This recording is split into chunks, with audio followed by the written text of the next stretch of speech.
Let's get started.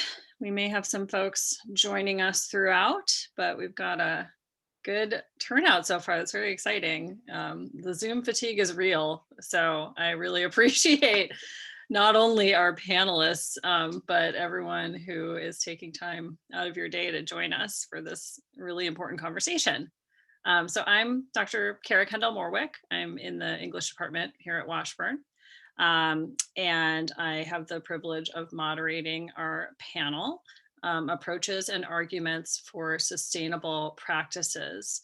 And I'm really excited that we're bringing together a collection of voices from here on campus, and then experts in our community who are working on these issues as they pertain to Topeka and to Kansas more generally. So I'm going to introduce our panelists all, at the beginning here, and then each of them is going to speak for a few minutes about this topic, and then we will be able to open the floor for questions. Feel free, if there are questions that occur to you as panelists are speaking, feel free to type things into the chat. I will monitor the chat so our panelists don't have to be paying attention to multiple things at once. And then we'll have a healthy amount of time for discussion and for them to answer your questions. So let me go ahead and introduce our panelists. So first, and this will be the order in which they'll speak to. First, we're going to have Dr. Ian Smith, who is Chair of Philosophy and Religious Studies here at Washburn. As an example of his many years of scholarly work in the field of environmental ethics, he is the author of The Intrinsic Value of Endangered Species, published by Routledge Press, and I know has also done a lot of teaching here at Washburn on these issues. After that, we'll have Dr. Kellis Bayless, who was born in Hutchinson, Kansas. He attended both K-State and KU as an undergrad and received his Bachelor of Science degree in organismal biology and PhD in ecology and evolutionary biology from KU. He has been teaching environmental science at Washburn since 2006.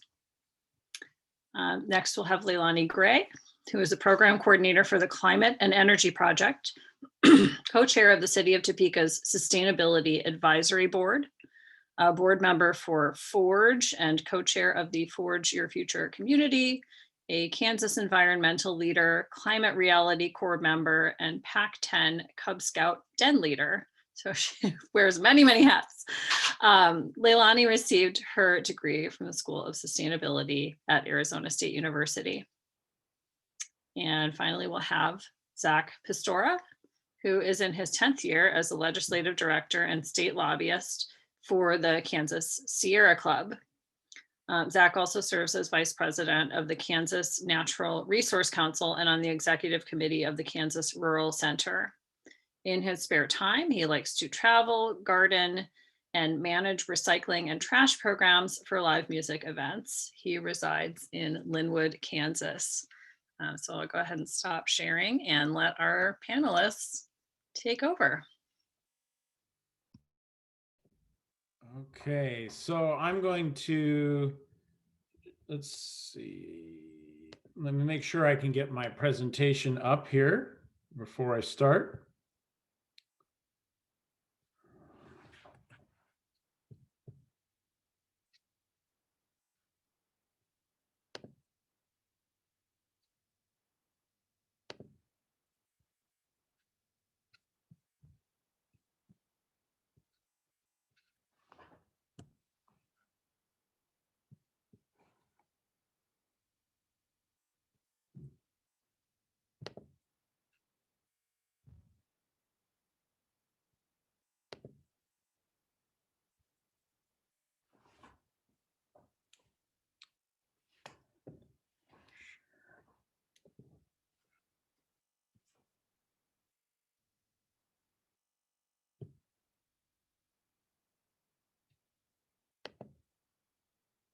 Okay, do you all see a slide that says integration or reduction, two approaches? Okay, great. I was on sabbatical last semester, so I am like you all were, a bunch of you who are instructors. This semester, I'm still like, what's going on? And I know everyone's still like that, but anyway. So I'm going to talk about sustainability in terms of how a philosopher might think about it. Particularly Brian Norton, who's a philosopher that I've actually met. He came to the University of Utah where I got my doctorate in philosophy, and he was part of a conference. I got to talk about a great many things, one of which was about drinking whiskey and doing philosophy. And I remember that to this day. So anyway, a really neat guy. And I just want to introduce you to his philosophy in the time that I have here.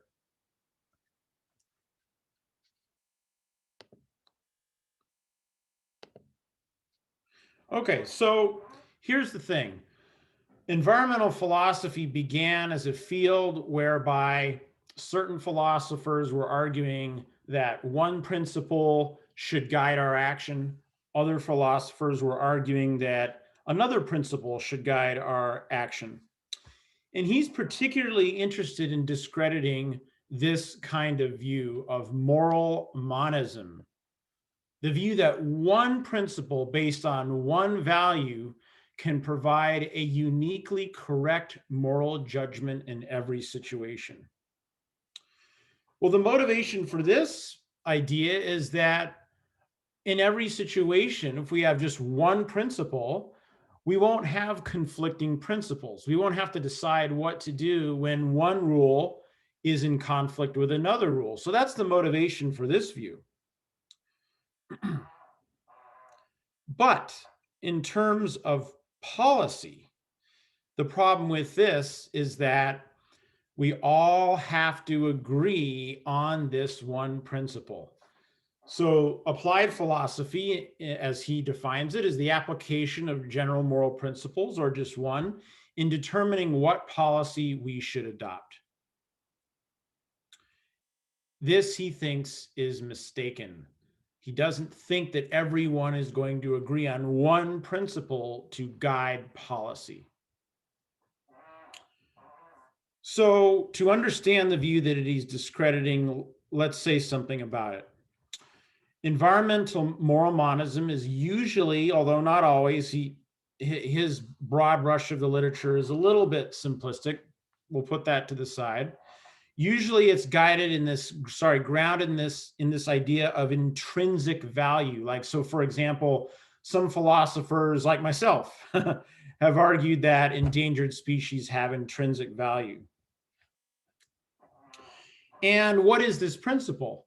Well, one way of characterizing it is that any morally committed environmentalist ought always to act so as to maximize this value wherever we see it.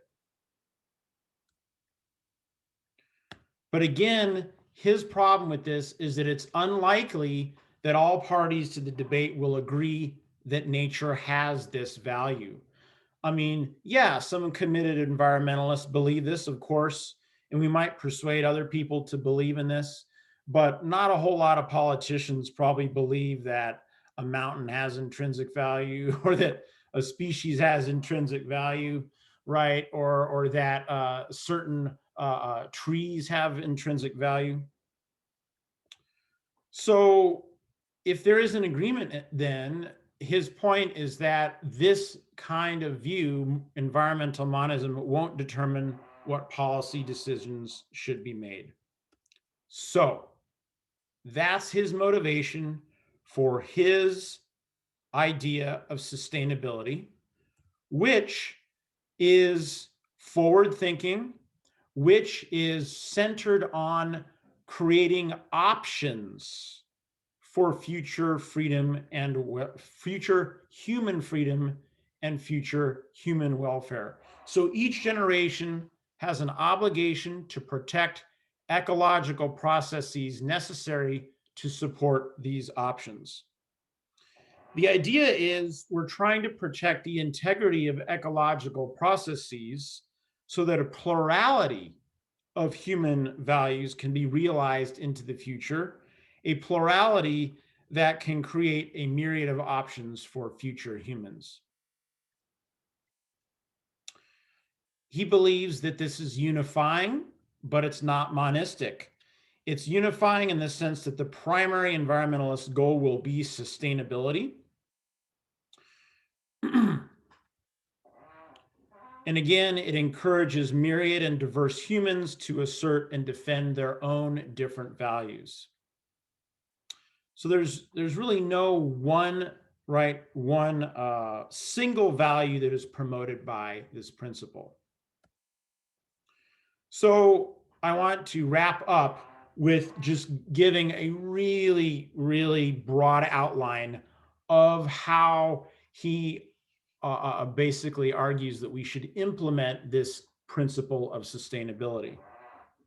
There are three different levels of what he calls the scalar approach. One is the local scale, in which local values come from the needs and wants of individuals within those locales. Here we're thinking of now to 5 years from now. In this scale, a traditional market-based economy such as our own, along with a just law system that provides a check to the market, serves as a good model for policy decisions. And on this scale, individuals situated in their locales promote a sense of place and a value of the history of that place and its potential future. Two, we're looking at up to 200 years, a longer and larger community-oriented scale, right, in which values of our cultures are expressed. This scale is important for two reasons. One, it's important because it is the scale where we develop our sense of culture, a sense of who we are. You can't get that in 5 years. Second, intergenerational needs are intimately tied up with the functioning of the ecosystems that we live within. Major trends in ecosystems occur over a fairly long period of time. And so if we want to satisfy the needs of many generations, we need to make sure that we aren't causing harmful trends in our ecosystems. And then the final scale is the global scale, in which we actually talk about Homo sapiens surviving. All right, thank you. I would appreciate any questions once everybody else has discussed their notions of sustainability and what they want to talk about.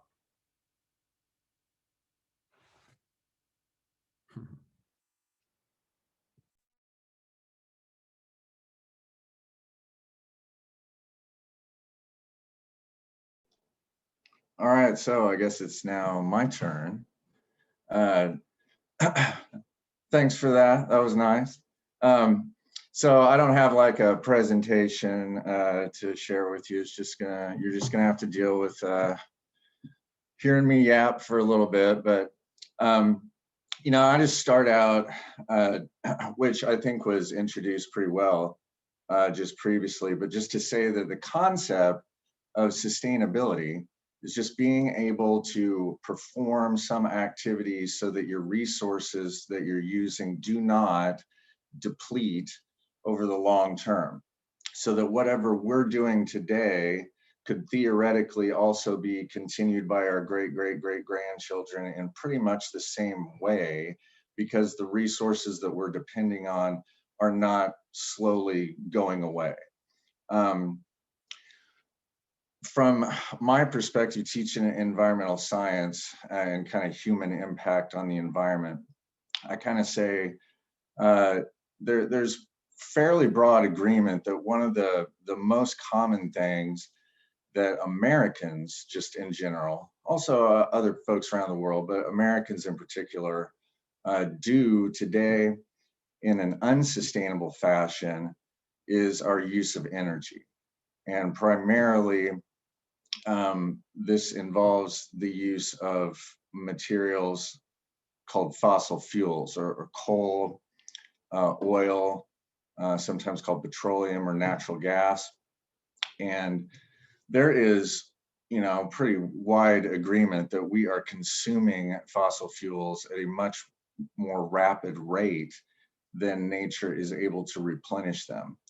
And one of the kind of main things that we do when we're using our fossil fuels It's not the only thing, but the primary thing that we end up doing is burning them.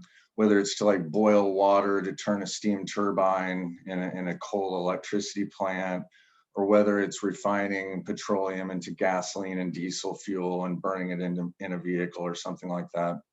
And whenever we burn fossil fuels, one of the downsides and considered kind of an unsustainable effect is the air pollution that's generated. And this is well known to have, direct human health concerns, as well as just natural ecosystem concerns. So not only are we burning too many of them for nature to replenish them, so we're going to run out. But while we're doing this, we're also creating kind of the unsustainable problem of increased healthcare costs and things like that. Things like coal mining do just amazingly tremendous long-term damage to ecosystems. Oil spills result in all sorts of widespread damage. Natural gas can sometimes explode and cause problems like that. All of them, like I say, when we burn them, we produce some toxic chemicals that cause asthma in humans and cancers and things like that. And all of them also, when we burn them, produce pollution that contributes to our climate change issues. So the primary activities that Americans are doing that consume the fossil fuels are for electricity use. Kind of some home heating and cooling and cooking is often done with natural gas. And then, like I said, the transportation fuels like the diesel fuel, the jet fuel, the diesel fuel, and those kinds of things. So the idea would be to, in some ways, use less to at least increase our sustainability. If we keep relying on fossil fuels, to at least use less electricity and less fuel and less heating and that kind of thing. So individuals can make choices about what they're, how much you can drive to an extent, how much electricity you're going to use, and that kind of thing. So there are also numerous options that we have to replace the fossil fuels with sustainable energy sources like solar and wind and geothermal for production of electricity. We see this really, really clearly in Kansas. When I started teaching here at Washburn in 2006, Kansas was only generating about 5% of their electricity from wind. And today it's the single largest source of electricity in the state. It's like over 35%. So that we are seeing this kind of change over so that our electricity is at least not as reliant on fossil fuels. So our transportation, that's for like electricity production, wind and solar and whatnot. Our transportation is more difficult without, like massive investment in electric vehicles. But we can each, like I say, make choices in choosing to use less energy, if possible, purchasing more fuel efficient vehicles or hybrids that get better gas mileage and that kind of thing. So you're at least, it doesn't solve the sustainability of use of oil, but it at least makes it somewhat more sustainable by slowing the rate at which we're using it. Not everyone can easily afford to put, solar panels on their house or whatever, but each of us can make choices, like opening the curtains instead of turning on the lights if you want to read a newspaper, opening the curtains, let the sun shine in to help heat your home and that kind of thing. Buying, more efficient light bulbs and adding insulation so you're not using as much of your heating and cooling and whatnot. Driving less if possible, these kinds of things. We can each make choices. So although a lot of this could be additionally solved by like hardcore national and state political will to try to push it, clean energy and renewable energy, each of us can choose to create a more sustainable and less toxic environment. And that's my little spiel. So thanks for listening.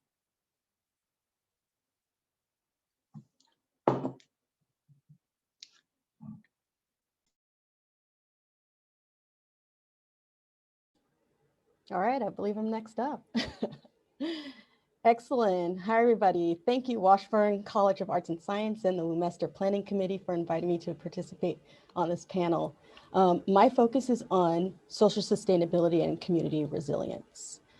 So the Oxford Institute for Sustainable Development defines social sustainability as a blend of traditional social policy areas and principles, such as equity and health, and emerging issues concerning participation, need, social capital, the economy, the environment, and more recently, the notion of happiness, well-being, and quality of life.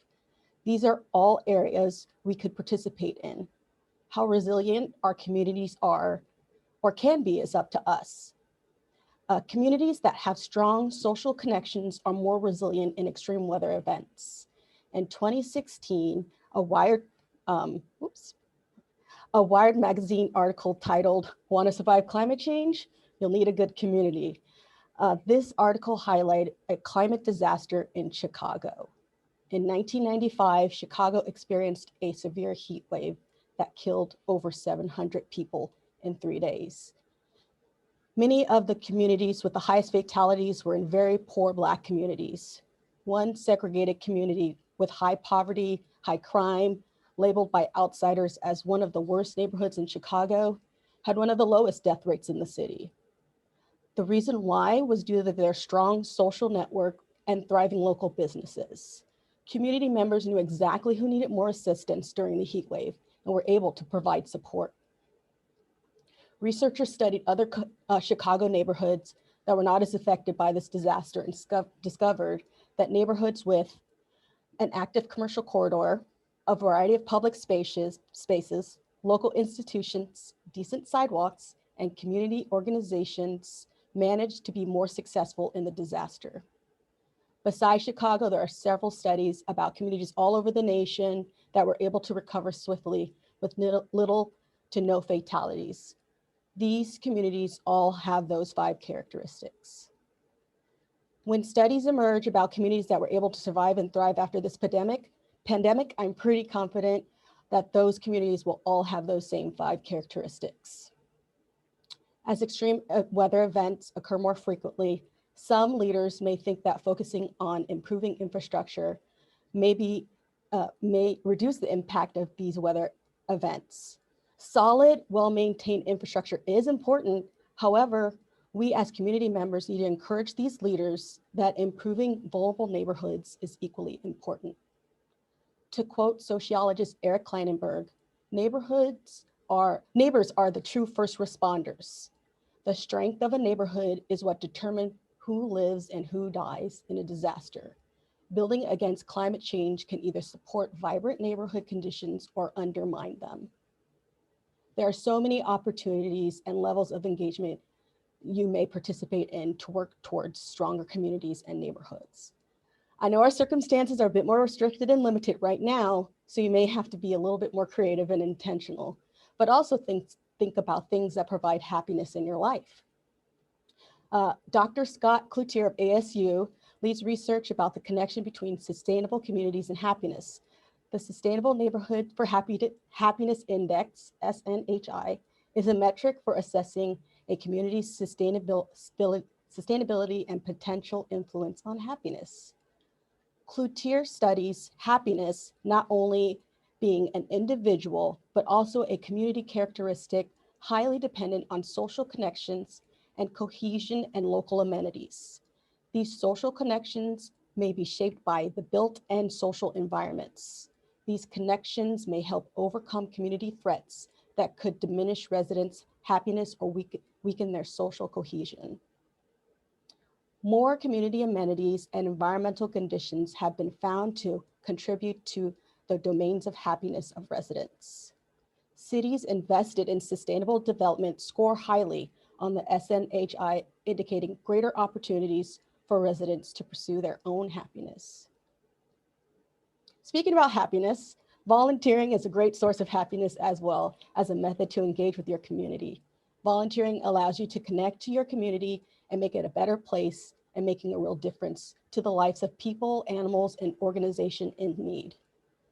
You make new friends, expand your network, and boost your professional and social skills. Civic engagement is a vital component to build a stronger connection and create positive change to your community. As a person that has lived in multiple cities and multiple states, I always look into civic engagement and volunteer opportunities in my new community as a way to gain more insight and understanding about my new environment. Know that connecting with your city and local leaders about issues that concern you is something you can do today. The Washburn community is full of emerging and future leaders and professionals, and your local leaders want to hear from you. We are so fortunate to have the state capitol right in our backyard. Current situations have made them more accessible virtually. More committee meetings and hearings are available to view or participate in online. If you're unsure about how to connect with your legislators, advocacy days at the Capitol are a great way to learn some tips about engagement, as well as what bills and policies you may need to give more attention. I am positive Zack will highlight these areas next. The Climate Energy Project will host our advocacy day known as Wealth Day in March. WEALTH is short for water, energy, air, land, transportation, and health. WEALTH Day brings together organizations, advocates, and legislators to connect on environmental issues. This year, we will host this event virtually in March. And if you want more information, visit our website, climateenergy.org. I'll also post it in the comments. If you do not find many legislators that are climate positive, consider running for office in the future, joining a city board, or even attending board meetings. City board meetings are open to the public. And as co-chair of Topeka Sustainability Advisory Board, we welcome your attendance and participation. And we are here to elevate your concerns and ideas to the City Council. We need more voices to express how important implementing sustainable initiatives are in our city. If you remember anything from my presentation today, remember that equitable communities are sustainable communities, and the strength of a neighborhood that is what determines how resilient it is. So talk to your neighbors. Yes, even that one. Thank you.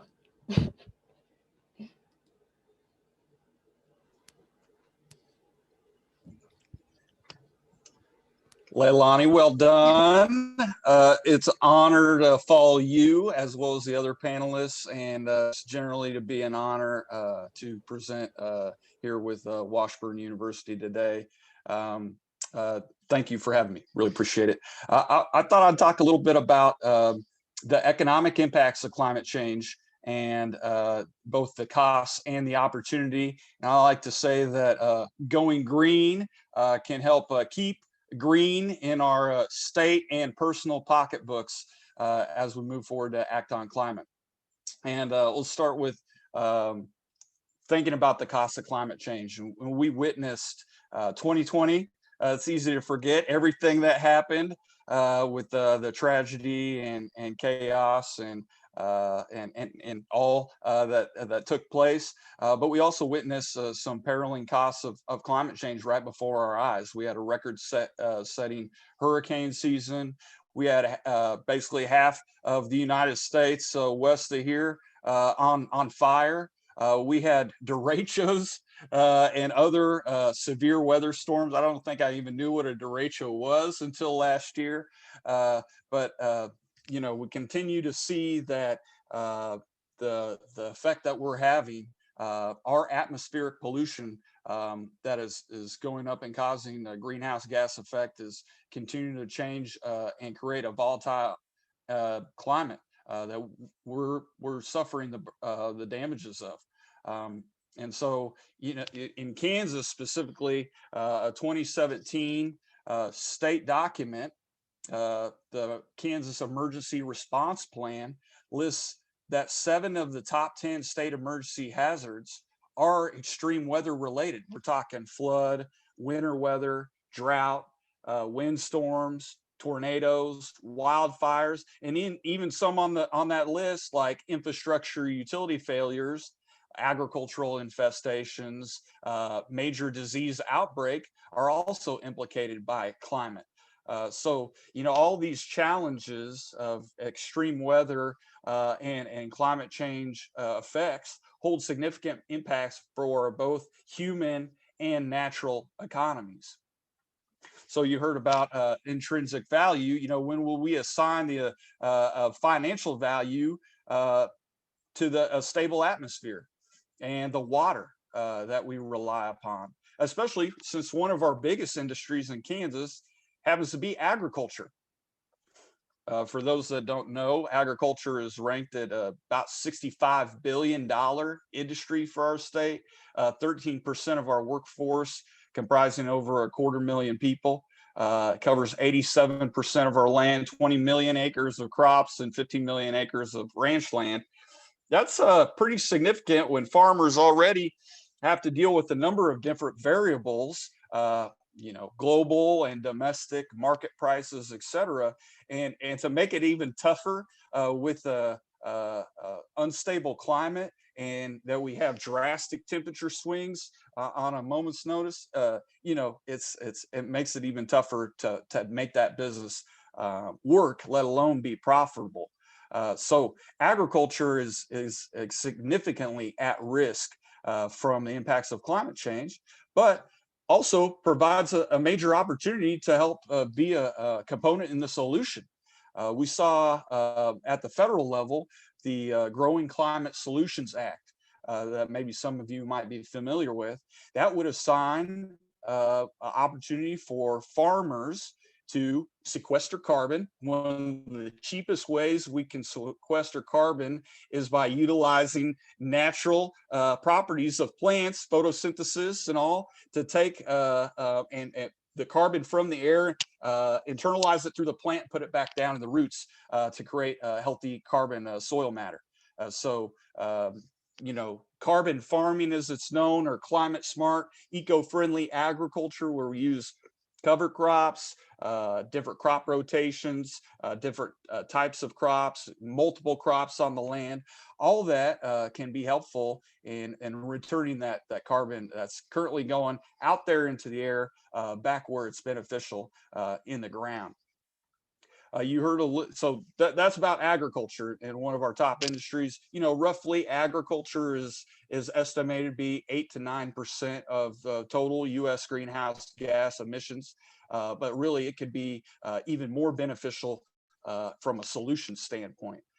You heard about energy, particularly fossil fuels, and burning fossil fuels is a major contributor to climate change. It's perhaps the biggest contributor to climate change as we see it now. We experience a number of economic effects from climate change, like the health impacts that was talked a little bit about. I mean, asthmatic rates, respiratory illnesses, lost production from sick days, and premature deaths all should be factored into the cost of those fossil fuels, particularly coal, as its impact on our economy. But we also lose out because, only until very recently, and I'll talk a little bit about how renewable energy has helped replace that dirty, expensive coal here in Kansas, but we lose money every year by using Wyoming coal. And I don't know how many folks know about that. It's been estimated, a recent study by the Rocky Mountain Institute, a prominent energy think tank, said that just closing down one coal unit at Jeffrey Energy Center could save electric customers in Kansas, for our biggest utility, $400 million. Okay, $400 million. And we've done some analysis from the Sierra Club is saying that 2 of our coal burning power plants for our biggest utility lost $267 million over a span of 4 years.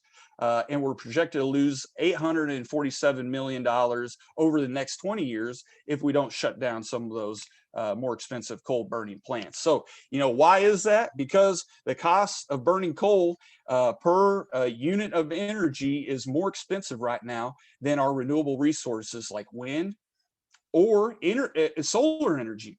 So, when we say we want to focus on the economic opportunity for energy in Kansas, that comes in a form of clean energy for electricity. That's wind, that we've now the #1 energy source in Kansas for electricity.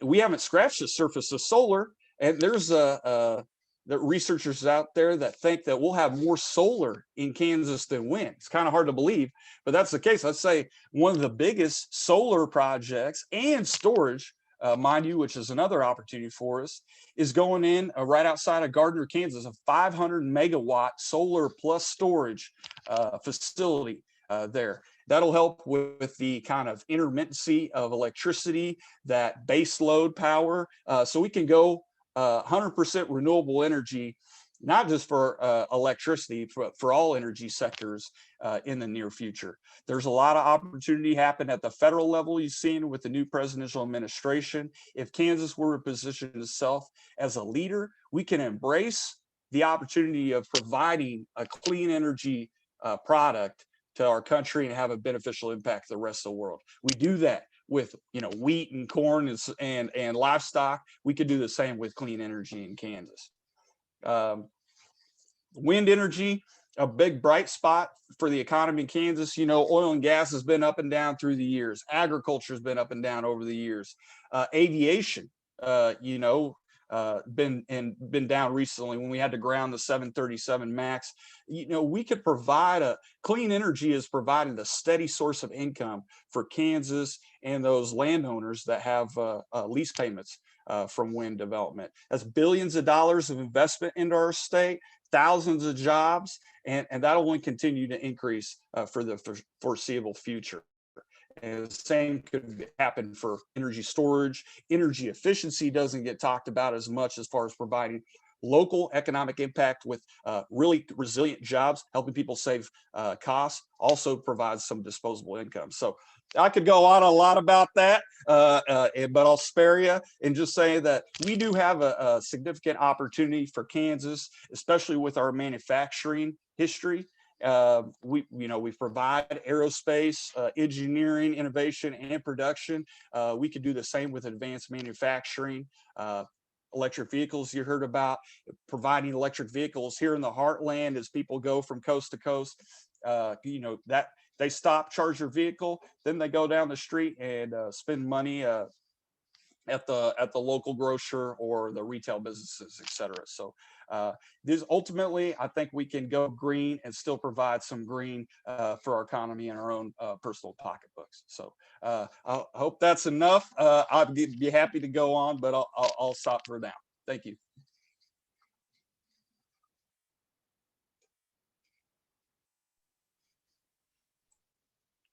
Okay, thank you, Zach. Thanks to all of our panelists. That was a lot of information and some really fascinating kind of common threads I was seeing. So we can now open the floor to questions. You can feel free to type questions into the chat, or if you like, you could do the hand raise, reaction button to, let us know you want to jump in verbally with a question.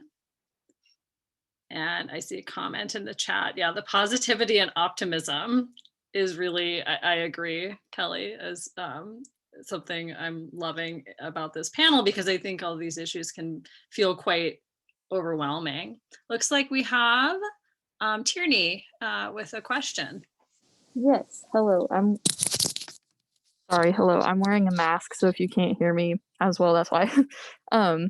So I have a question that pertains to what Leilani, is that how you say it? I want to make sure I'm pronouncing that right. Correct, yes. Okay, cool. I have a question that pertains to what she said, but it's really for like all the panelists too. She said something about how like the community factor and being part of a community helps make like neighborhoods less prone to these disasters because like of the care factor, like caring about each other. So does anybody have any ideas or feelings about how to require neighbors that aren't compliant with like the sustainability projects or things going on to do that? Like, how do you require someone to care for their other neighbors? Is it as simple as just creating a law? And if so, if it is that easy, why hasn't that happened as much yet? I'll start off on this. well, for one, I don't think we should, as a neighbor, we don't want to force other neighbors to do something because that creates a lot of mess. But, the baby steps is just to find the bridge with those neighbors that might not care about certain environmental issues like you. And like, sure, it might take a long time, but if you can just by what you're doing, at your home or in your community, maybe they can just kind of see to see it. Some people need to see it before they can make change. Also, if your other neighbors are doing the same thing as you, then it just kind of trickles down from there. You might not win everybody, but at least the baby steps is just kind of like, getting to know them and just sharing ideas and just kind of, very casually. And then you could see how open and receptive they are from there.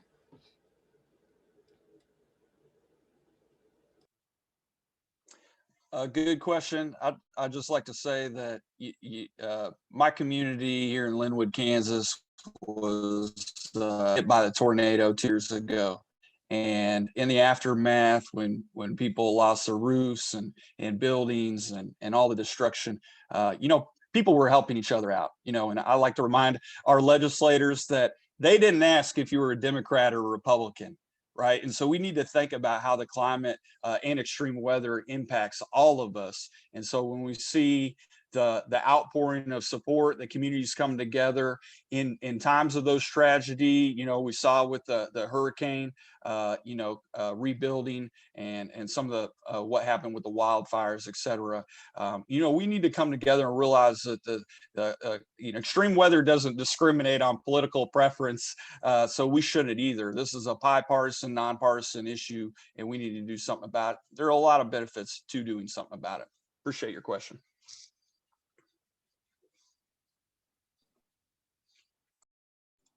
Yeah, I would also say that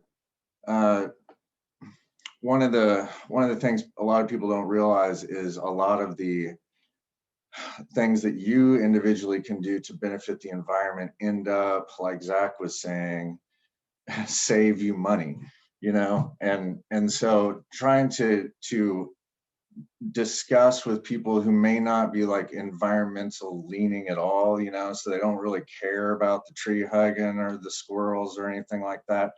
But to say that, if you could add a little, invest a couple $1,000s into a small scale wind electricity generating unit and see that it pays itself off in 2 years, and you're all of a sudden getting 30% of your electricity for free now, basically. That has a way of getting people who may not care environmentally, but appreciate economic benefit, right? So an electric car, if you kind of calculate, relative gas fuel efficiency, most electric cars are like getting a vehicle that gets 100 miles a gallon.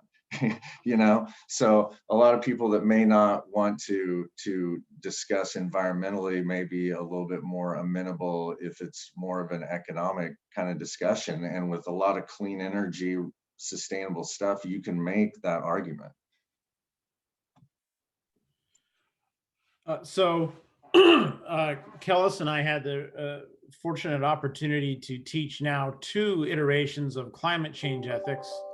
And Kellis can speak to what I'm about to say as well, I'm sure. Just jumping off, piggybacking on what Zack said, I think there actually is more reason to be optimistic about climate change in particular.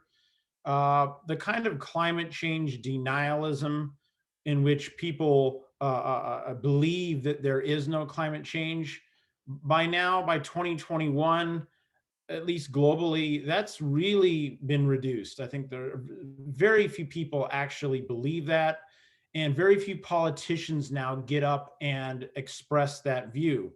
Some may express the view of the kind of skepticism in terms of the human element in causing that climate change. That view is still out there, and some politicians still air that view.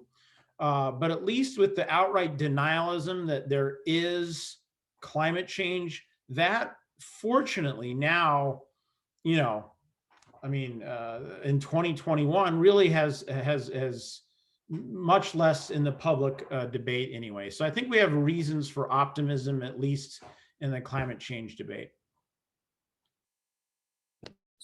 Thank you all so much. Unfortunately, I have to go, so I will be listening to the recording of this later, but I really appreciate you guys taking your time to do this.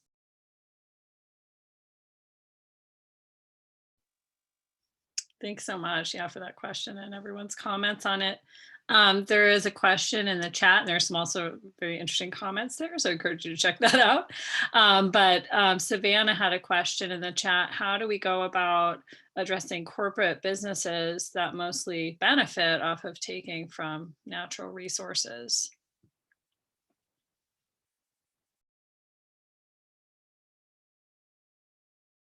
Well, from a market perspective, if you could get away with it, you just wouldn't give them business. I mean, there are always going to be people that want to, you know, take as much as they can, get as much profit, move on, I mean, it's difficult. I mean, if you need the products that a company is producing and you don't have a lot of choice in the market, I don't know. I mean, I don't know what you could really do with that other than try to start your own business competing against them in some way. But a lot of those, you know, we can't get away from needing resources. I mean, we need resources. Is trying to, you know, do it in such a way that they're not being depleted, you know, dramatically. But yeah, I don't know, other than, like I say, if you can choose to spend your economics, you know, spend your money with companies that are doing things in a more sustainable way. If I may follow that, I just say I agree, and I just say that there is a lot of opportunity to maximize our the power of our purchasing, if you will, both individually and collectively. And I think a good example is Wall Street is saying, hey, we want to invest in sustainable investments, ecologically sustainable investments, because otherwise it's really risky. Not only is there popular sentiment and kind of a moral imperative to trying to do something about climate change, and we recognize that from a company standpoint, but I just learned yesterday that there's only one insurance company that'll cover large utilities still burning fossil coal power. So, you know, if that's not good, and there's less coal companies out there that are making it. And so in some ways, both the investment interests, but also popular sentiment and the purchasing power of people saying, I want to put my business into companies that are doing the right thing by the climate, that they create sustainable products. Yeah, I think that is pretty powerful. Yeah, and I will also add ditto to what the other two said, but you know, more and more companies are realizing that people do want more sustainable options. And they're starting to either make that transition or are in the process of it, and they're also caring about diversity, equity, and inclusion along with sustainability.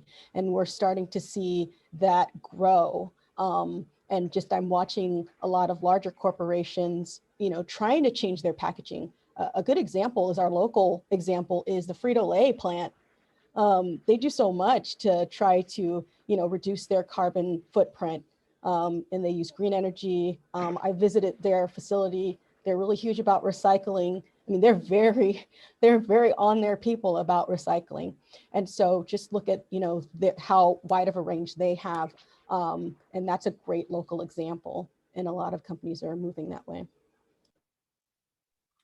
I think one of the things we have to do more of, we're doing some of it now with our taxation and regulation, but one of the things we need to do more is to handle what economists call externalities. And I think Zach was kind of hinting at that in his presentation, right? So just real quick, we have Party A and Party B, they're engaged in an economic transaction.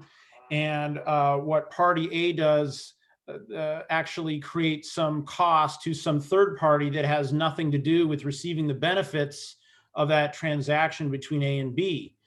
And that's what's going on in so many environmental corporate problems, where these corporations are creating externalities that are not figured into the cost of their products.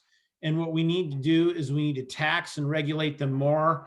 I don't mind saying that.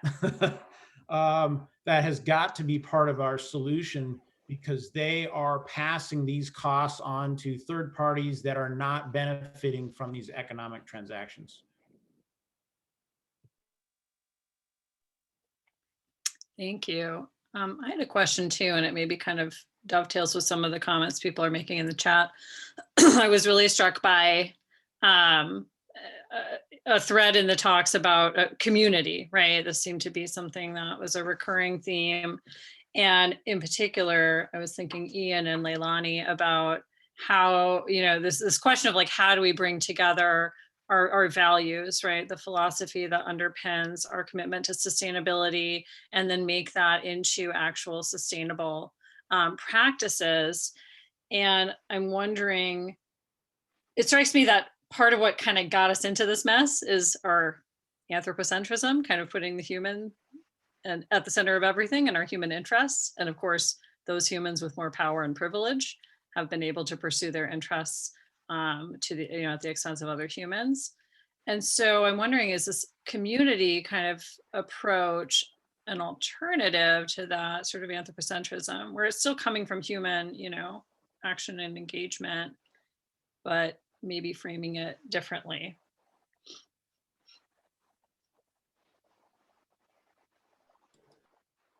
Ah, it wouldn't unmute. So yes, I think this, like, you know, rebuilding, I think we need to build back communities, because we have had a focus on individualism. And, you know, this is kind of where we are today, but, you know, building it back and connecting, I think we are we have to move a little bit beyond our neighborhoods a little bit, because neighborhoods have been subject to redlining, and we're all segregated, not by choice, just as by happenstance, by where you move. And so then we need to, you know, that's why volunteering and reaching out into different aspects of your community will help bridge the gap. I believe there is a pilot project happening in Topeka that is going to happen for over, I think, 3-year period, that is kind of building people on paper that are similar, but by background are not. And the goal is to bring those people together to build relationships and really integrate them, so you can kind of see where they are and how they live and what they're interested in. And the goal is to, like, so if we have different views, is to really understand instead of having it be a battle, and just to come to a certain agreement and not a fight. So, and that's just, you know, an individual thing, but then each individual is going to go back to their own networks and share that message out. And so, you know, I think it's really important to try to, you know, rebuild our communities into a more, you know, collective understanding, whether we agree on things or not.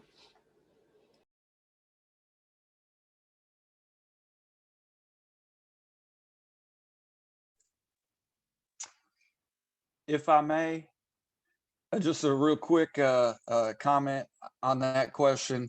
I think when I think about this question, I think about communities out in western Kansas above the Ogallala and High Plains Aquifer. And some of those communities have less than 30 years, 20 years of water supply left. That's, I call it fossil water, water that was kind of created underground millions of years ago.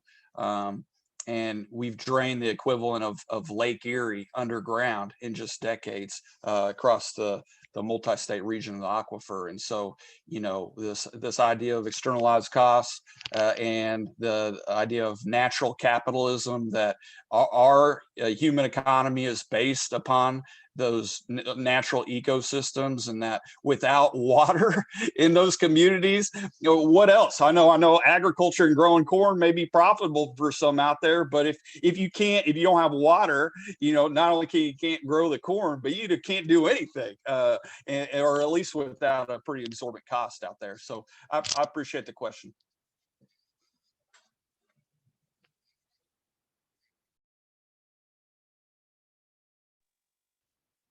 And it looks like we have a question from Bill. Hi, I'm from Minnesota, and I'm glad to be here.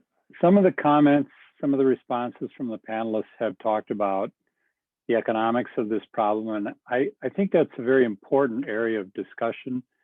I personally believe that if we try to solve this problem through altruistic acts, through just a sense of doing it for the good of the community, that won't really succeed, because people only do altruistic things for a short while, and they tend to reward themselves in ways that kind of counteract those benefits.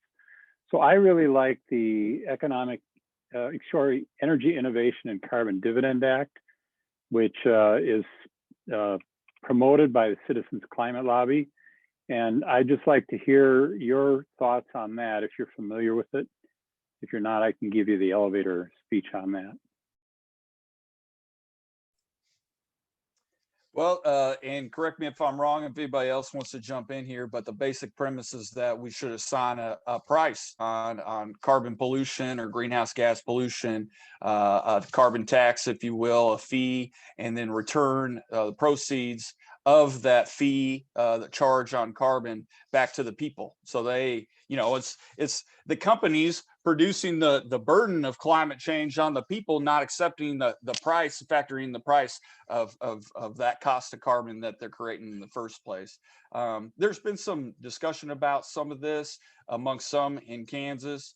If we assign the value to carbon, I think there's opportunity for agriculture, like I said, and other industries to help be a benefit of some of that. But I think your kind of initial point was well taken, but I would say it like this. Altruistic ideas only go so far, but really our altruism should be integrated, assigned. Our dollars should affect that, right? So dollars and our monetary value should be built into some of those moral values that we have, right? And so we need to kind of do some better accounting on some of this stuff, retool our economy to reflect those values we want to see. Yeah, certainly the policy actions by legislators need to be driven by those altruistic goals. But then when it comes down to the individuals, I think you need an economics-based system. Bill, can you give us the quick elevator speech about that piece of legislation? Well, Zack did a pretty good job of representing it. Basically, this is a process or a policy that's been in effect for many years in some parts of the world, and most notably, I think, in British Columbia, where it's been shown to have a positive effect, and the citizens love it. They like to get that check, and it has been shown to have a benefit. And I think it was last year, it was decided that every province in Canada was going to have to implement some form of this carbon fee and dividend. But basically, it replaces mandates and regulations with this economic-driven method where you apply a price that starts small and grows over time. You apply it at the top of the chain, so at the well or at the mine. That then diffuses or infuses all the products and services that you buy in the marketplace. The individuals can make their own choice in the marketplace, and they're going to tend to choose those things that are getting relatively cheaper, or choose not those things that are getting relatively more expensive because of their carbon content. And so over time, with a lot of free choice in the marketplace, using market forces, people get to choose whatever they want. You're not having legislators make a decision about what works and what doesn't work. It's and then you have one key element of this is you have border adjustments. So as this gets implemented unevenly around the world, you have a way of compensating for that. So industries, if you're under this kind of policy, aren't penalized. There's also some safety valves in there, like for instance, I don't believe that the current proposal affects farm fuels.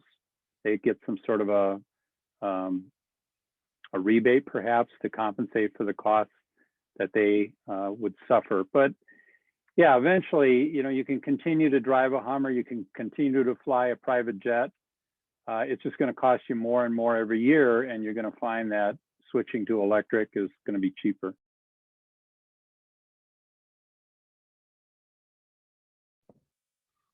Thank you, Bill. I think that I share your point that we're certainly sympathetic to your point that altruism can only go so far, and especially, and that relates to my point about dealing with externalities. You know, so yeah, I just wanted to say I share that.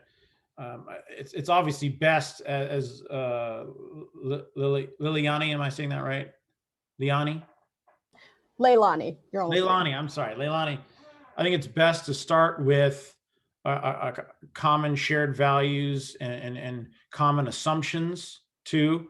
Common assumptions about what we're talking about, because a lot of times when people have debates about whatever it is, they're talking about two different things. One of my favorite examples is when people debate about whether God exists. Person A is thinking something about God and in her mind, and person B is thinking a very different thing about what God is in his mind. And they talk about whether God exists. Well, they're talking about two different things. So anyway, to get back to your point, it is best to start with shared assumptions, shared values, but sometimes I do think we need to bring in tax and regulation to deal with these issues, especially if we're going to have a future for our grandkids and their grandkids, right? That we will never meet. And that's one of the difficult things about sustainability philosophically is we're never going to meet our grandkids. So why should we care about them, right? But it seems like we should. Thanks. So a question in the chat that is, what kind of support does the proposed legislation for citizens climate lobby have in Congress? Folks in the know about that?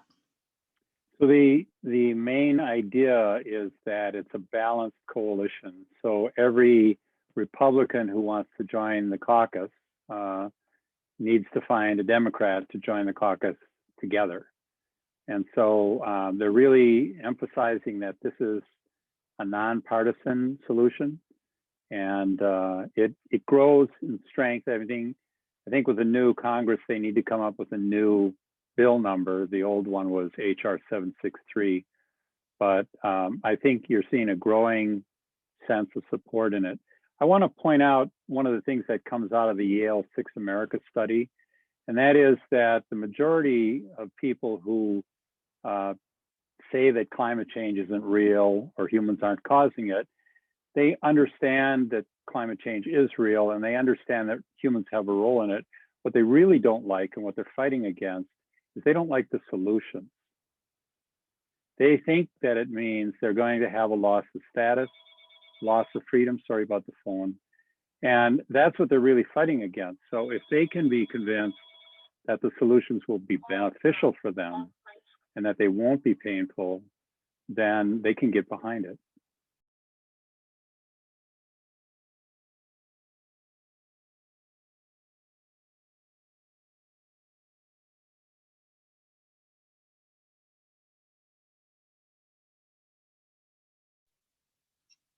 Are there other questions folks have? I was wondering, and Leilani, you addressed this with some real concrete things happening at the local level or ways people can get involved, which I appreciate. And Kellis, you talked to about kind of individual steps people can take, right? I'm wondering, especially for many of our students, I think there's sometimes a perception, and there's some truth to it, that being sustainable can be cost prohibitive. We can't all afford solar panels, electric vehicles, eating more plant-based foods can seem daunting for some, that kind of thing. So for especially our students who are, many cases, working many hours, pay their way through school, that kind of thing, and certainly strapped for time. How do they get more involved? How can they really, make an impact with the resources at their disposal? I'll start off. I think right now, yes, pandemic stuff and all, but it's so great that a lot of things are available to view or watch or participate in virtually. And you can sign up for things that you're interested in. Most often there's a recording and you can watch it later. So if you were working during an event that you wanted to attend, you can, watch later. And then there's always a way to communicate if you have by email. If you're not able to participate at the same time. Same thing with legislators. You can contact them by phone or email on your own time when you're able to, just to kind of stay up to date. Joining mailing lists, you can join the Climate Energy Project's mailing list is another great way to stay up to date. And I know a lot of other organizations have great legislative updates. If that's what you care about, you can sign up for specific areas of interest. I know the Climate Energy Project covers a lot of different interests. So whether you're interested in, the environmental justice side or the energy justice, there's definitely a lane there for you. So you can just participate. You don't have to be overwhelmed by it all if time is of the essence. So those are my recommendations.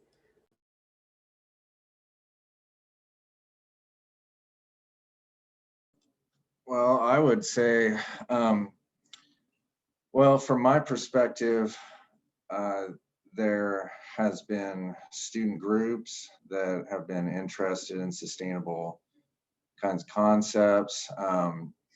Here at Washburn, I was the faculty advisor for a group called the Tree Huggers, and there was another group that was called the All Greens, and we ended up kind of combining into now the Washburn Eco Bods.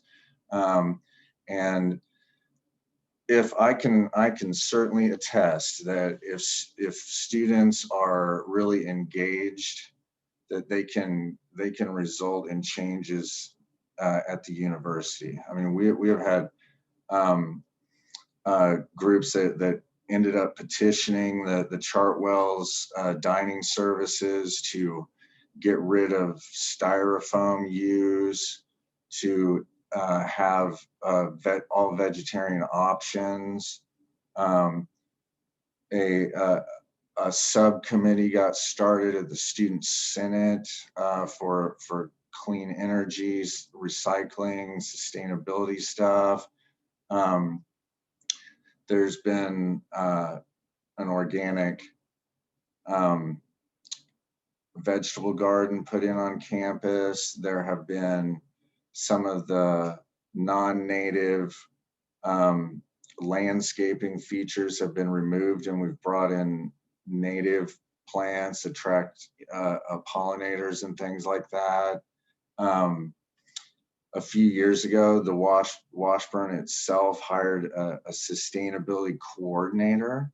And there's been a lot of investment in getting Washburn to purchase wind-powered electricity to when they redo or add on to buildings, to do so with HVAC equipment that's much, much, much more energy efficient than it used to be. The Stouffer Science Hall, where my office is, had all new lighting put in, so it's saving huge amounts of energy just on the lighting that's involved. There are now recycling bins all over campus for mixed recycling. So if you're a student, if you care, I mean, I would say all that has happened since I've been here. I mean, all of that. And so it just, I've had students that get so active and can cause so much change, and then they end up graduating. And if you don't have somebody kind of following up with the same thing, then sometimes the stuff kind of peters out. But I'm telling you that if students are engaged, that the university structure is such that students' opinions really do matter about certain things, and it can result in much more sustainable use. I mean, I can just guarantee, I don't have the numbers right here, but I just guarantee that in the 15 years I've been teaching here, that you could say Washburn has become a much more sustainable campus. And a lot of it is just from direct student involvement and petitioning, student government and faculty and administration and all that kind of stuff. So there's a lot of opportunity at a university like Washburn that is really student centric. If students are really interested in doing something, then they can create changes.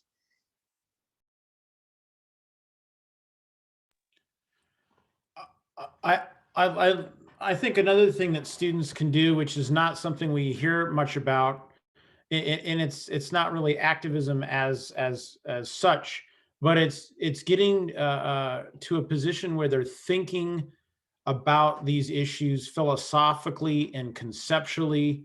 So and generating conversations with their friends about what does sustainability mean? What is this?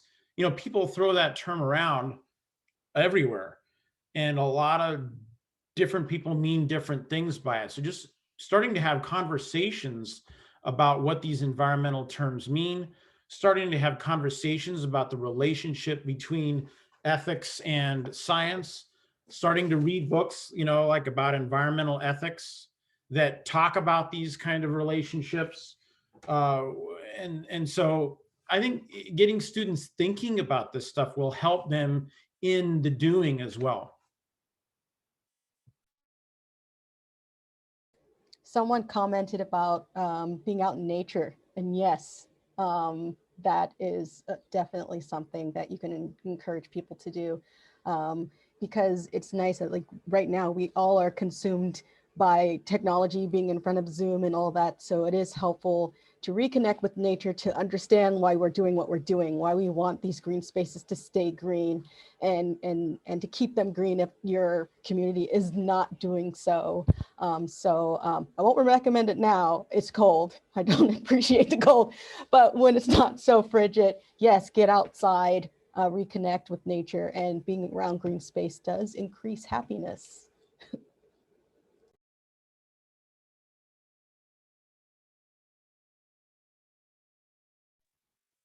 Thank you so much. I'll just point out there's some links that have been posted in the chat by panelists and by attendees for ways folks can get involved. So please do follow up on those. Feel free to reach out, you know, to me or other folks connected with WUmester too. If you're like, who was that person who said the thing, right? We will be happy to find that information for you. My dog wants to add her voice as well. But I think we've addressed questions in the chat. I had a little selfish question. Any plans to add an EV charging station on campus? Kellis, do you know? I'm sorry, your dog was making my dog bark and I couldn't hear your question. I was wondering if there are any plans to add an EV charging station on campus. Ooh, I don't know. That's an awesome question. I would think perhaps, but yeah, I don't know. Okay, Not at this time. Okay. Well, I would be happy to talk with folks interested in making that happen.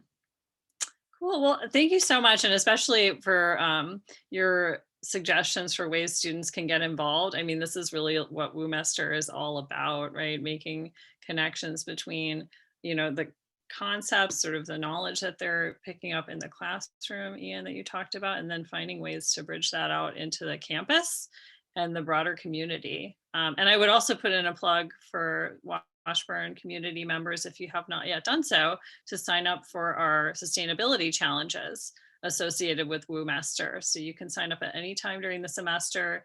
Each month we have a set of challenges, and by submitting your form, say indicating which challenges you fulfilled. Yeah, thank you, Kelly, for linking to it.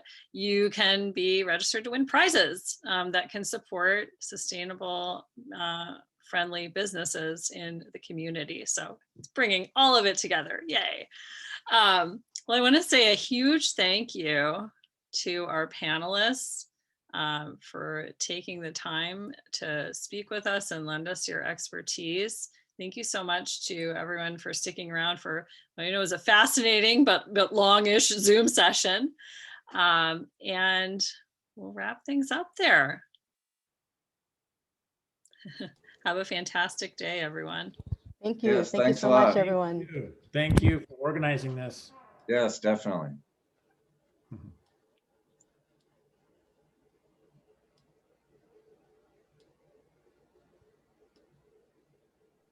Thank you.